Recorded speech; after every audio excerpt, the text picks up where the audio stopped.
They never told you the truth. They taught you how to obey, how to follow rules, how to stay safe and quiet in a system that was never built to make you rich, only obedient. From the moment you could walk, they handed you a cage and told you to decorate it. A 9-to-5 prison dressed up as security. A paycheck just big enough to dull your hunger but never feed your purpose. You weren't born to chase money. You were born to command it. But that shift from survival to dominance, from fear to fortune, doesn't start in your bank account. It starts in your mind. You want to be wealthy? Then burn this into your soul. You must rewire your thoughts or die trying. Because everything you touch, every move you make, every outcome you manifest, starts from the quiet, invisible architecture of your beliefs. The mind is not just a place of thought. It is the battlefield. It is the furnace where desire is either forged into gold or extinguished like a weak flame. Look around. What do you see? People scrolling, waiting, hoping, floating through life on autopilot, thinking wealth is luck or timing or inheritance. But you were never meant for that kind of mediocrity. You feel it, don't you? That gnawing in your gut, that sharp, painful whisper that you were meant for more. So here's the first truth they won't teach you in school. Wealth is a result, not a cause. It's not about getting more. It's about becoming more. Edison didn't light up the world because he wanted a job. He lit it because he refused to believe the dark had power over him. Carnegie didn't rise from a one-room shanty to command steel empires because he was lucky. He rewrote his mind first. He studied men greater than him. He soaked up wisdom like oxygen, then exhaled it into strategy. What made these men unstoppable wasn't their circumstances. It was their psychology. They didn't beg for riches. They expected them. That's the first wire you cut. You stop thinking like a beggar. You stop acting like a servant. You stop asking the world for permission to thrive, and you start thinking like a creator. Let's talk belief, because without it, you're dead before you begin. Napoleon Hill said, "Whatever the mind can conceive and believe, it can achieve." But belief isn't just a nice quote on your mirror. Belief is war. Because you've got decades of programming fighting against you.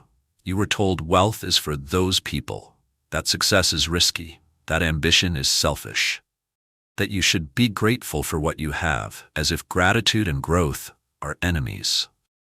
You want to win? Then you need to unlearn 20 years of mediocrity for every 1 year of mastery, repetition, visualization, discipline.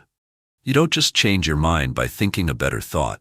You change it by beating the drum of your vision every single day until the old wiring surrenders. Write the goal, say the goal, see the goal. Turn your mind into a machine that no longer recognizes doubt. But belief is only the ignition. Now you need clarity. What exactly do you want? Not just more money. That's vague. That's cowardly. Do you want a business that makes 7 figures? Do you want freedom at 40? Do you want your last name to be a legacy? Then say it, write it, obsess over it, because your mind is like a GPS, and if you feed it fog, don't be shocked when it takes you nowhere. Hill interviewed hundreds of the world's wealthiest leaders, and they all had one thing in common: a definite chief aim. Clarity is spiritual. Clarity is tactical. Clarity is power. Most people never become rich because they're chasing shadows. You must burn your vision into your identity so deeply that your soul rejects anything that doesn't align with it. Discipline is next. Not sexy, not Instagrammable, but essential. Discipline is where your desire becomes muscle. It's where your fantasy turns into finance. You think millionaires feel like working every day? No, they feel like winning, and they've trained their discipline to drag their emotions toward results. You want to rewire your mind for wealth? Then do what needs to be done, especially when it's hard, especially when it's boring, especially when nobody's clapping. Discipline is your inner army. It is the spine of your vision. And without it, your belief is just daydreaming dressed in nice language. You want a breakthrough? Then get this. The universe doesn't give wealth to the most talented. It gives wealth to the most consistent. The ones who show up when they're exhausted. The ones who show up when it's raining. The ones who show up when the world doubts them, when they doubt themselves. But do it anyway. That's discipline. And from that discipline comes something deeper than drive: identity. See, you don't get rich by doing wealthy things. You get rich by becoming someone who can't not do them. Your standards change, your friends change, your habits change. The version of you that's chasing wealth right now won't be the same version that receives it. Why? Because success requires transformation.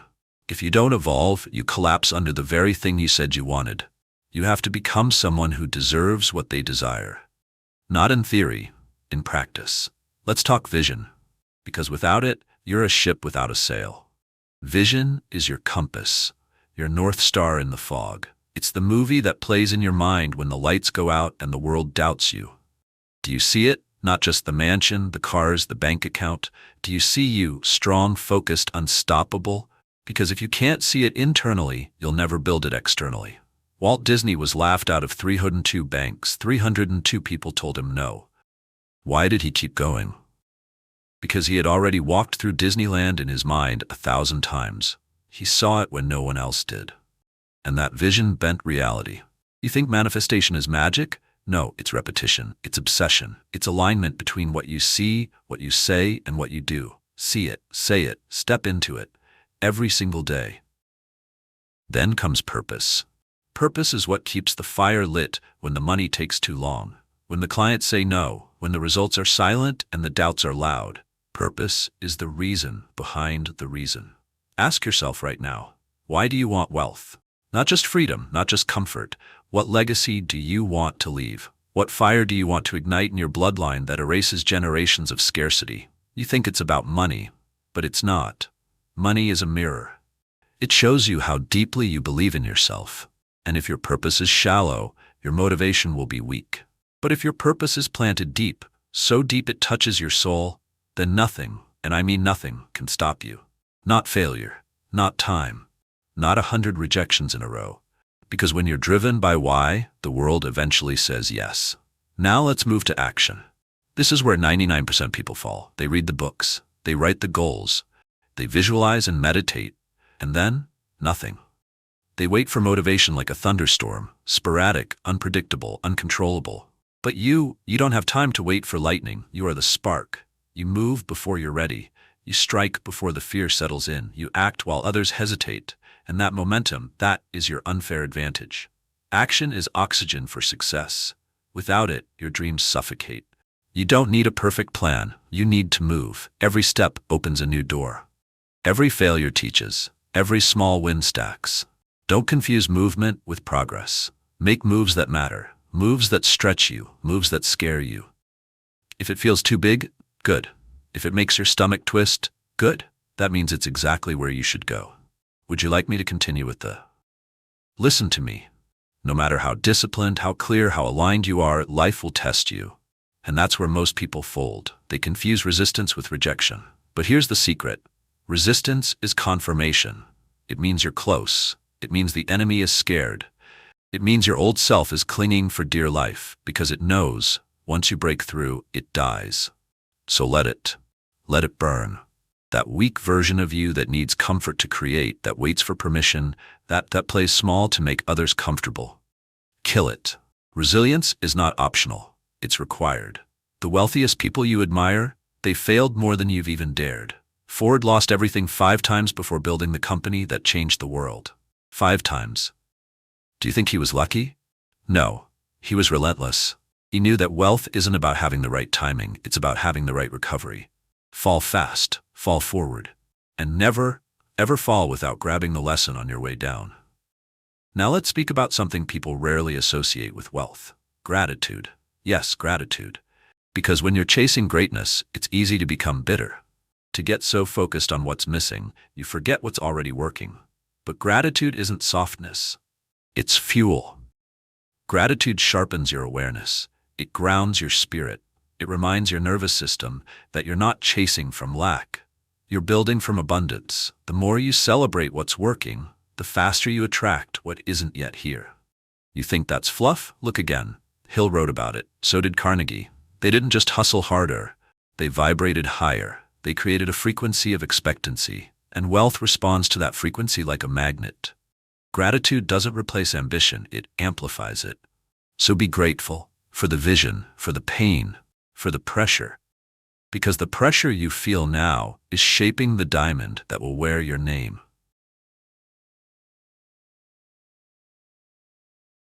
Let's talk adaptability. You want lasting wealth? Then stop marrying your methods. Marry your mission. Plans will fail. Markets will shift. Algorithms will break. People will leave. You adapt, or you become extinct. The ones who rise are the ones who pivot with power. Don't be romantic about the how. Be loyal to the why. The internet changed? Good. Learn a new strategy. The door closed? Excellent. Build your own. Every obstacle is an invitation to create a better path. And the more adaptable you become, the less fragile your dream is. Wealth is not found in comfort zones. It's built in real-time reaction. While others complain, you adjust. While others doubt, you design. While others freeze, you move. Let's go deeper. Because no amount of adaptability, no amount of strategy will matter without this final truth. You must become the teacher and the student forever. Growth is not a phase, it's a lifestyle. Read more, listen more. Surround yourself with minds that make you uncomfortable. Study psychology, persuasion, leadership, finance. Not because you have to, but because a wealthy mind never stops eating. Knowledge isn't just power, it's leverage. And the moment you think you know it all, you've already lost. Because someone out there is still learning, still sharpening, still staying humble enough to grow and bold enough to apply it. Don't just learn for knowledge, learn for execution.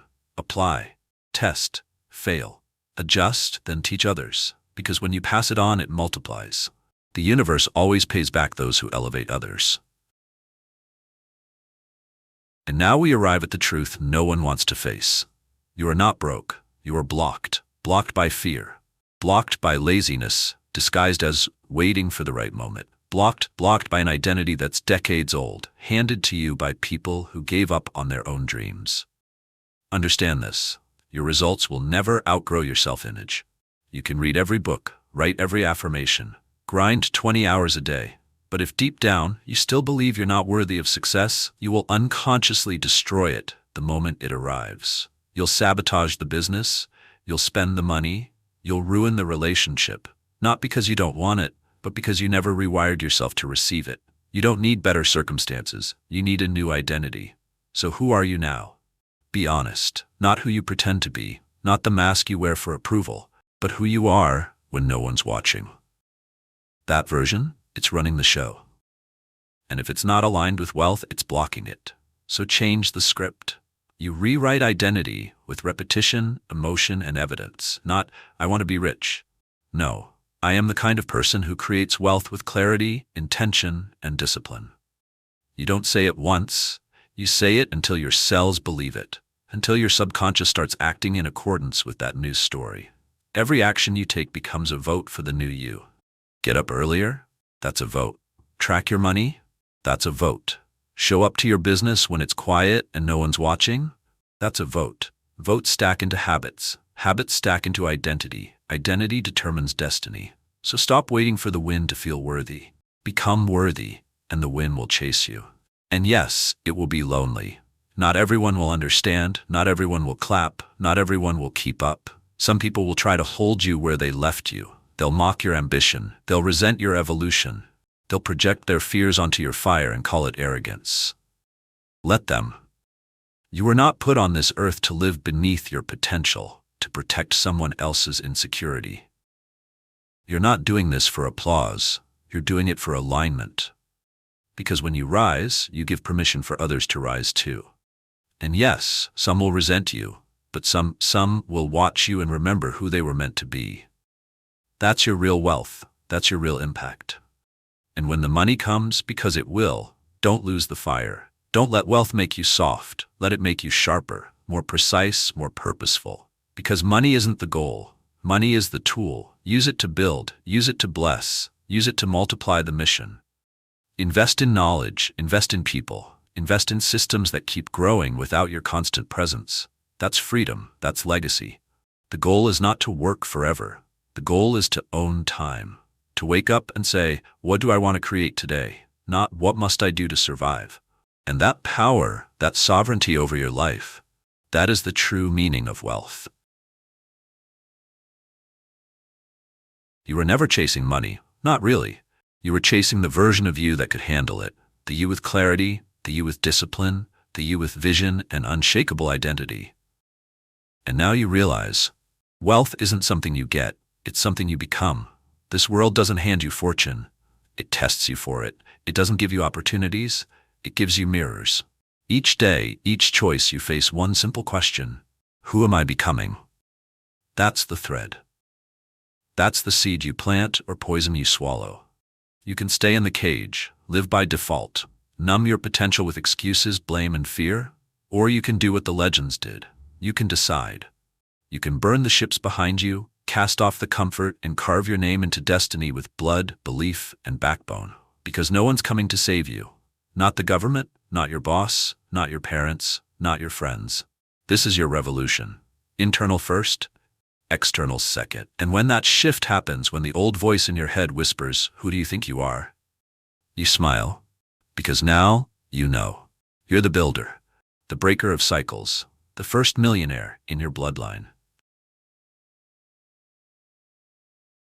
The one who turned pain into power, scarcity into strategy, survival into sovereignty. You stopped begging for wealth and you became it. You don't need guarantees, you don't need applause, you don't need perfect conditions. All you need is this: a mind that refuses to die in average, a fire that wakes you up when it's dark, a voice that says one more rep when you're tired, a purpose that burns so loud nothing else can drown it. So now, stand up, walk forward, and say the words out loud. I will rewire my mind for wealth or die trying. Say it again, louder, stronger, bolder. I will rewire my mind for wealth or die trying. Because you already know the truth. You were never meant to live small. You were built for more. And starting now, you are becoming unstoppable. Now go earn it, every single day.